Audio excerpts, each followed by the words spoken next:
श्री हरिवंश महाराज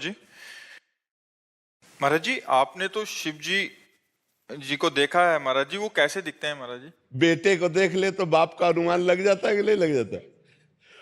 बेटे को देख, अब बाप की पूरी आकृति का, वो तो सच्चिदानंद है, चिदानंद शिवोहम है, वो तो साक्षात भगवान है। तो अब भगवान को अगर देखना है तो उनके बेटे भक्त को देख लो। भगवान को देखना है तो उनके बेटे भक्त होते हैं।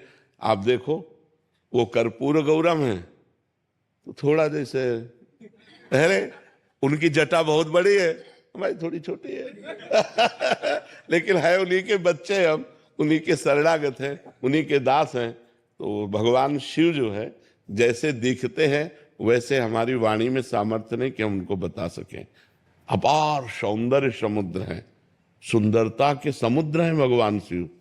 भगवान का एक रुद्र का भयंकर रूप है और एक बहुत सुंदर रूप है, बहुत सुंदर रूप। कर्पूर गौरम करुणा अवतार, साक्षात करुणा वपु गौर वर्ण। अब उनका क्या वर्णन करे, वो तो जो देखे।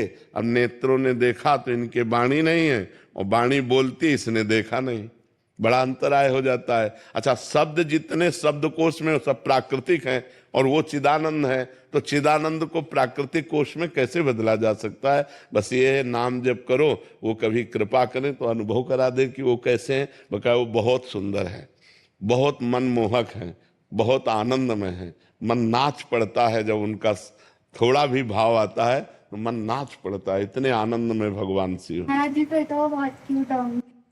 बहुत क्यूट होंगे वो तो। हाँ बहुत क्यूट है बहुत क्यूट है, बहुत क्यूट है। क्यूट वाले सुंदर होता है। अच्छा प्यारा प्यारा। अच्छा, हाँ, तो उनका नाम ही है भोले बाबा बहुत भोले है, बहुत भोले। जय जय जय हो गिरिराज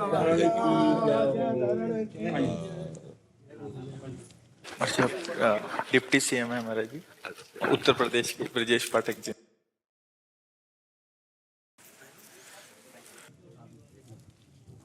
मैं पहना सकता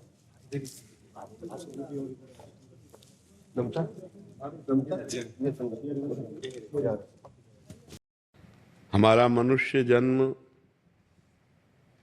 केवल भगवत प्राप्ति के लिए हुआ है।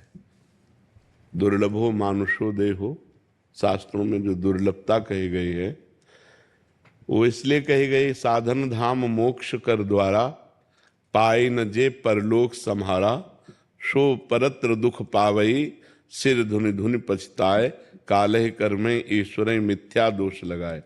अब भगवत प्राप्ति कैसे होगी? मनुष्य जन्म भगवत प्राप्ति के लिए हुआ है। अब भगवत प्राप्ति कैसे होगी? तो हमारे दिमाग में ऐसा आता है कि भगवत प्राप्ति का मतलब है कोई साधु महात्मा बन जाना या एकांत में बैठकर माला चलाना, ऐसा नहीं है। भगवत प्राप्ति के लिए हम जो कर्तव्य कर्म कर रहे हैं उसे ईमानदारी से करें और नाम जप करें। दो बातें भगवान ने आदेश की, मामुनिस्मर युद्ध च, युद्ध माने अपने कर्तव्य कर्म को करना, और मामुनिस्मर भगवान का स्मरण करते हुए। तो जो आपको पद मिला है, जो आपको समाज सेवा मिली है, उसको सच्चाई से, ईमानदारी से, यदि हम राष्ट्र सेवा की भावना से, समाज सेवा की भावना से करें और नाम जप करें तो इसी से भगवत प्राप्ति हो जाएगी। जब युद्ध से भगवत प्राप्ति हो सकती है, गला काटना है युद्ध में सीधे, तो फिर और तो सब कार्य सहज ही है, सरल ही है। जब युद्ध करते भगवत स्मरण हो सकता है तो फिर समाज सेवा करते हुए भी भगवत स्मरण हो सकता है। हम जहाँ प्रलोभन और भय, ये दो शब्द ऐसे हैं जो हमको नीचे गिरा देते हैं।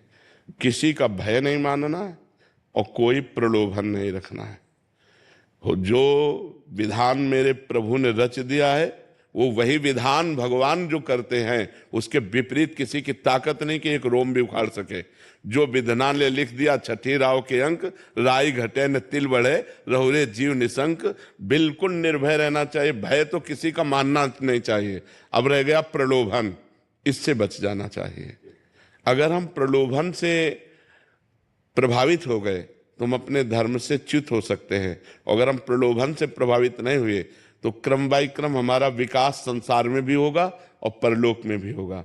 जो पद है उस पद से आगे भी भगवान सेवा देंगे, क्योंकि ये अंतिम पद तो नहीं है ना, इसके आगे भी पद है, और जो सबसे बड़ा पद है वो है परम पद, भगवान की प्राप्ति। तो दोनों काम हमारे हो जाए, संसार की सेवा भी हो जाए और भगवान की भी प्राप्ति हो जाए। और आपको भगवान ने वो दिया, बहुत बड़ी समाज की सेवा का एक पद दिया, एक अधिकार दिया है। आप अपने पद का पालन करते हुए नाम जप करते रहिए जी। आपने जो आशीर्वचन दिया उसके अनुसार हम गुरुदेव काम करेंगे। हाँ, बिल्कुल आपकी कृपा बनी रहे, बिल्कुल। बिहारी जी की कृपा बनी रहे, राधा रानी की कृपा बने, ऐसा आशीर्वाद। और आगे बढ़ो, हमारे भारत के, हमारे समाज की सेवा करो, बस निर्भय और निर्लोभी रहना, कहीं भी। कृपा गुरुदेव, हम इसको गांठ बांध दिए, गुरु मंत्र यही है मेरा। हाँ, भय तो करना नहीं, विश्व में कोई ऐसा पैदा नहीं हुआ जो भगवान के विपरीत चल सके।